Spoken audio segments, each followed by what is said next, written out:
का ये वह नज़ारा है जहाँ पर रोज़ाना इस तरीके से बेतरतीब वाहन यहाँ पर आकर खड़े हो जाते हैं। खड़े होने का कारण केवल मात्र इतना है कि लजीज खाना, बावर्ची, ये तीनों होटलों के बाहर इस तरह का नज़ारा अब आम सी बात हो गई है। यहाँ पर कितनी भी खबरें बनवा दो या फिर कितने भी निगम में जाकर शिकायत कर दो या 181 पर पोर्टल पर शिकायत कर दो, लेकिन किसी चीज़ का कोई असर यहाँ पर कभी भी देखने को नहीं मिलता है। हालांकि मुखर्जी चौक के अंदर अपनी जितनी भी पावर थी वह दिखा दी गई, लेकिन डेलीगेट चौराहे पर इस तरह का आलम रोज़ाना आपको देखने को मिल जाएगा। यहाँ तक कई पत्रकारों ने संबंधित इन होटल के मालिकों से तक जाकर बात कर ली। उनका कहना है कि ग्राहक आता है तो अपनी गाड़ी में आता है, खाना खाता है, फिर चला जाता है। ये बात तो बिल्कुल सही है, लेकिन इतनी ही सुविधाएं अगर इनको दी जा सकती है तो फिर उन गरीबों के ठेलों पर किस तरीके से निगम जाकर कार्रवाई करता है, और अगर उन पर कार्रवाई करता है तो फिर यहाँ पर क्यों नहीं करता है। ये अपने आप में एक सवाल है, और इन सवालों के पीछे ही इनका जवाब भी बहुत आसानी से सबको मिल जाता है।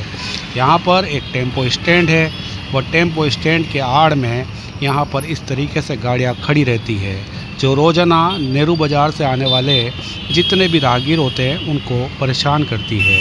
अब आप देख सकते हैं कि कितनी सी जगह से वह कार गुज़र रही है, जबकि एक अच्छा खासा मार्ग सिस्टम के द्वारा, सरकार के द्वारा लोगों को उपलब्ध करवाया गया है। लेकिन यहीं पर देखा जाए तो शहर की यातायात व्यवस्था को सुचारू करने के दावे करने वाली वह ट्रैफिक पुलिस चौकी भी है, जहां पर कई पुलिसकर्मी खड़े रहते हैं और आने वाले जाने वाले प्रत्येक बिना हेलमेट वाले के चालान काटने का काम करते हैं। अब ऐसे में उन विभाग के अधिकारियों से कौन करे बात, क्योंकि यहाँ पर हर पल इस तरह के हालात लोगों को परेशान करते हैं। इन सारे बिगड़े हुए हालात को देखने के बाद यह तो नहीं कहा जा सकता है कि निगम के जो जिम्मेदार विभागों में बैठे अधिकारी है वे कुछ कर नहीं रहे हैं। इस व्यवस्था को सुधारने के लिए मात्र समझ लीजिए कि निगम के पुलिस निरीक्षक मांगीलाल जी डांगी को कुछ देर की आवश्यकता और समय ही लगता है, लेकिन सबसे बड़ी समस्या उदयपुर शहर के वे नेता है जिन्हें अपने वोटों के सिवाय कुछ भी प्यारा नहीं है। पिछले कुछ समय पहले यहाँ पर देखा जाए तो निगम के पुलिस निरीक्षक और उपायुक्त साहब मौके पर पहुँचे। इस सारी व्यवस्था का जायजा लेते हुए इन होटलों को सीज करने का बात भी बिल्कुल साफ तौर पर सामने आ गई थी, लेकिन यहाँ पर पहुँच गए उदयपुर के आम जनता के वह चहते हीरो यानी कि नेता अजय पोरवाल और पारस सिंह भी। उन लोगों ने यहाँ पर सारे ही व्यापार मंडल को बुलाकर उनकी तरफदारी करना शुरू कर दी, जो आखिरकार उदयपुर शहर के इस सबसे व्यस्तम चौराहे को सबसे ज़्यादा अतिक्रमण करते हैं।